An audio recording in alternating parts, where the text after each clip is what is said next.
Hello friends, अस्सलाम वालेकुम and welcome to reality TV.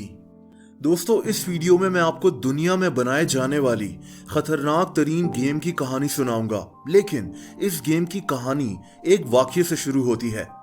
20 मार्च 1995 को जापान के शहर टोक्यो में हजारों लोग ट्रेन में सवार हो रहे थे।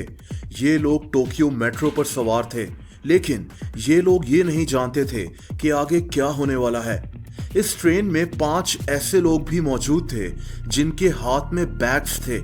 इन बैग्स में एक इंतहाई जहरीली गैस मौजूद थी जिसका नाम सेरिन गैस था। इन लोगों ने ट्रेन के अंदर अपने ये बैग्स खोलकर इस जहरीली गैस से लोगों पर हमला कर दिया। देखते ही देखते ये गैस ट्रेन में फैलना शुरू हो गई। हजारों लोगों की सांस रुकना शुरू हो गई।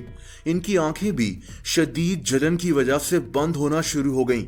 इस खतरनाक हमले में 6000 से ज्यादा लोग शदीद जख्मी हुए और 12 लोग इस जहरीली गैस की वजह से मारे गए। दोस्तों, जापान में होने वाला ये एक बहुत बड़ा दहशतगर्दी का वाकया था।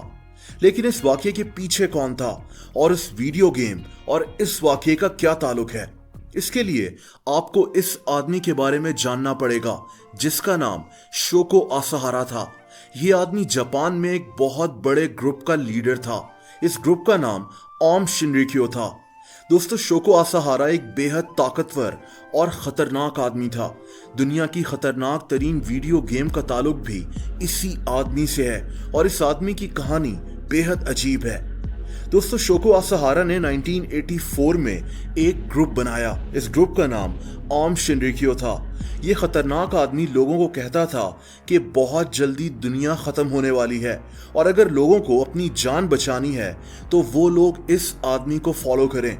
देखते ही देखते इस चालाक आदमी ने सादा लोगों को अपना गर्विदा बना लिया। इस आदमी के मुतालिक एक इंतहाई अजीब बात यह थी कि ये तकरीबन अंधा था। इसको सिर्फ एक आंख से थोड़ा सा नजर आता था।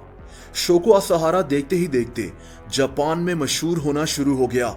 लाखों लोग इसके चक्कर में आकर अपना घर बार छोड़कर इसके पीछे लग गए। कई लोग इससे अपनी बीमारियों का इलाज करवाने आते तो कई लोगों को लगता था कि ये आदमी उनके रुके हुए काम ठीक करवा देगा।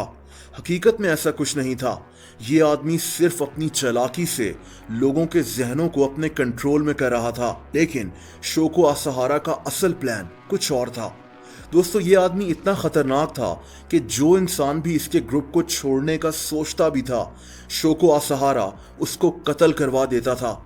ये अपने ग्रुप में शामिल लोगों से जबरदस्ती पैसे वसूल करता था। इनकार करने पर यह लोगों को अगवा करवा लेता, लेकिन इसके लाखों फॉलोअर्स इन बातों पर यकीन नहीं रखते थे।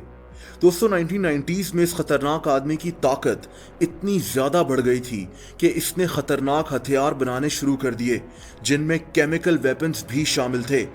ये आदमी दरअसल जापान पर कब्जा करने का प्लान बना रहा था। इस आदमी के लिए काम करने वाले लोग दिन रात गन्स, हथियार और ऐसी दूसरी चीजें बनाना शुरू हो गए। 1995 तक शोको असाहारा $1 अरब का मालिक बन चुका था। ये जापान के अमीर तरीन लोगों में से एक था। एक आम सा इंसान जो देख भी नहीं सकता था, वो लाखों लोगों को बेवकूफ बनाकर उनका लीडर बन चुका था। ऑस्ट्रेलिया, जर्मनी, रशिया और कई दूसरे मुल्कों में इस आदमी के लोग मौजूद थे। इस आदमी के पास जापान में लाखों एकड़ जमीन मौजूद थी, इतनी जमीन कि उस पर पूरा शहर आबाद हो जाए। इसके पास एक हेलीकॉप्टर भी था।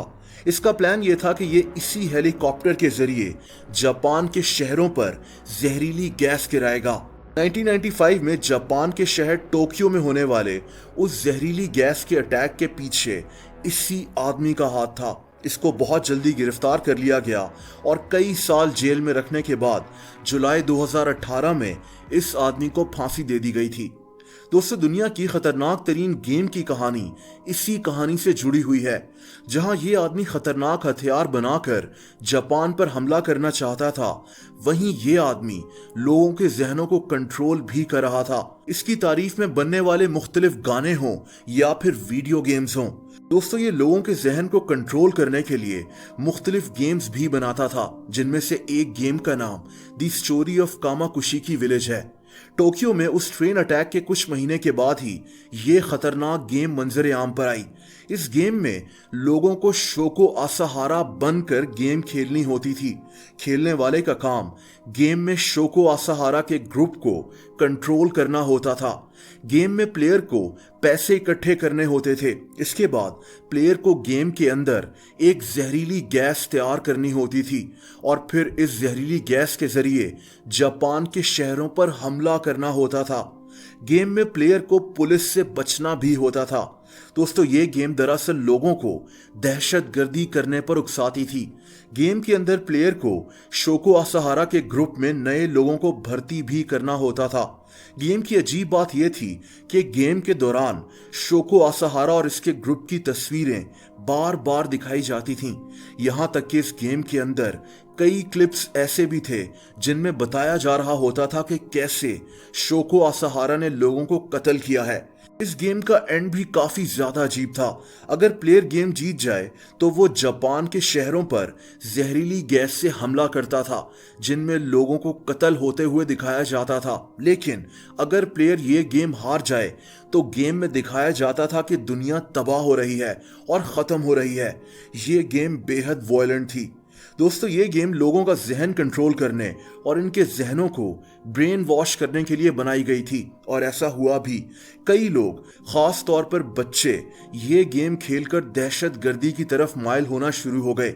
एक अजीब बात यह भी थी कि इस गेम को बनाने वाले का आज तक पता नहीं चल सका।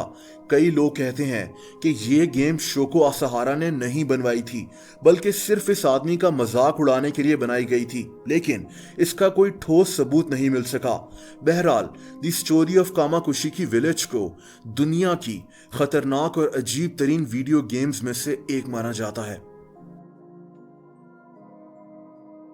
दोस्तों, आप लोग मुझसे इंस्टाग्राम पर भी कनेक्ट कर सकते हैं। उसका लिंक आपको नीचे डिस्क्रिप्शन में मिल जाएगा। अगर ये वीडियो आपको पसंद आई हो तो वीडियो को लाइक जरूर कर दें।